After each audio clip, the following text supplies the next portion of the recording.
I first started collecting things when I was a child in the Second World War, and it kind of blossomed from there. And when I joined the Stones, I started to collect things.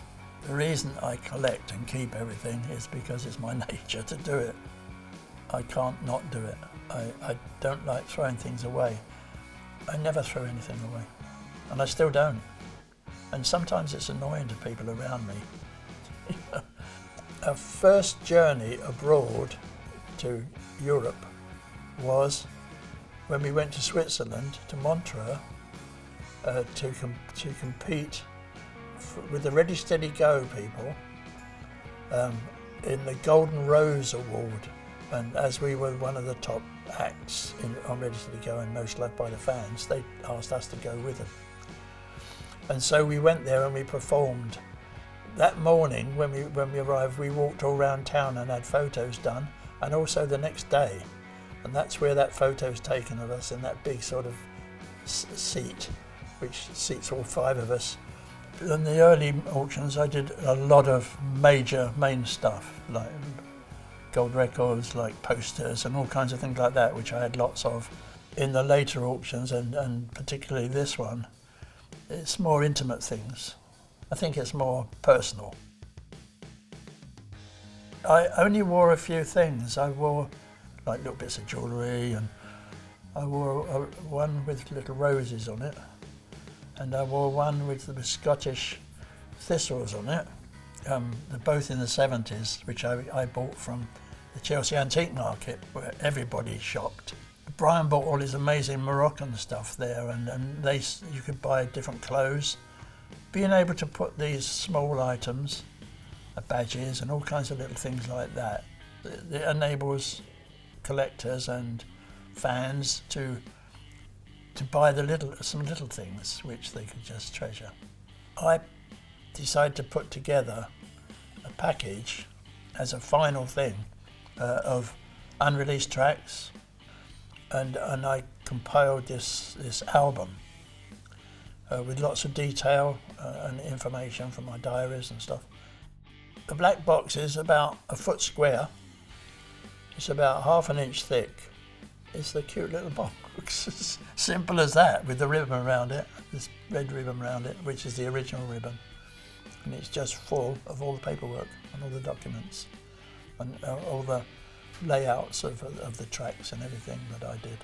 It's a special moment, and I think a lot of fans know about it, and I think it would be a nice thing for somebody to own. It's just unique, and I think it's a really, really important part of the Stones' history.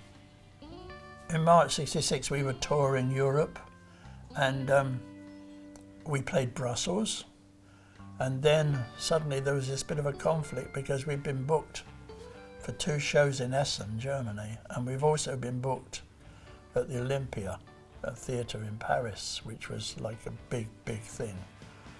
And so we didn't do that concert, or the 2 concerts. We did Paris, at the Olympia instead, and had a great show, so.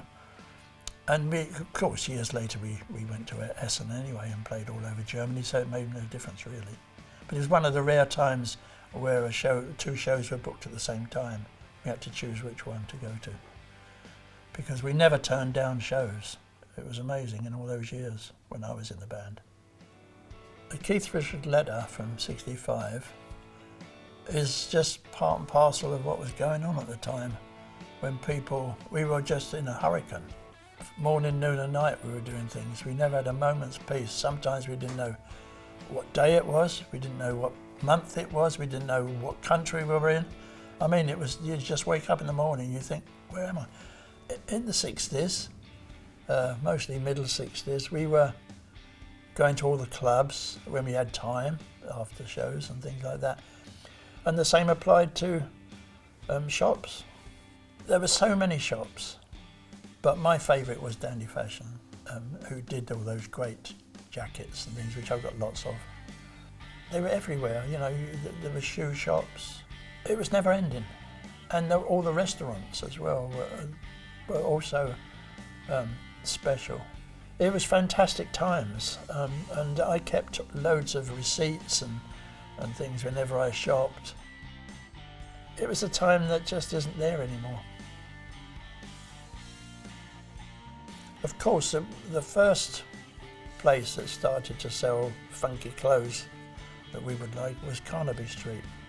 But we soon got fed up of that because it became so touristy that you don't go down there because you just get mobbed by fans and all that. So you'd rather do the King's Road, where all the good restaurants were as well. A lovely time and a lovely place to be at the time.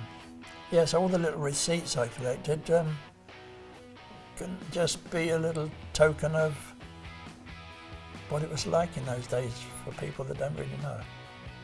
I always like the auctions because it clears things for me a bit, makes a bit more room wherever I'm keeping stuff. I was able to donate large sums of money to various charities I liked, and I'm going to donate some of the money on this one. It's a bit difficult to let go of some of the stuff, you know, but I think, you know, it's just sitting up in an attic or wherever it might be, and it's doing nothing, and it should be out there for other people to enjoy because I've enjoyed it. It's nice to let them go and have somebody enjoy them because I've enjoyed them for years and years and years, and it's time that they moved on to another ownership.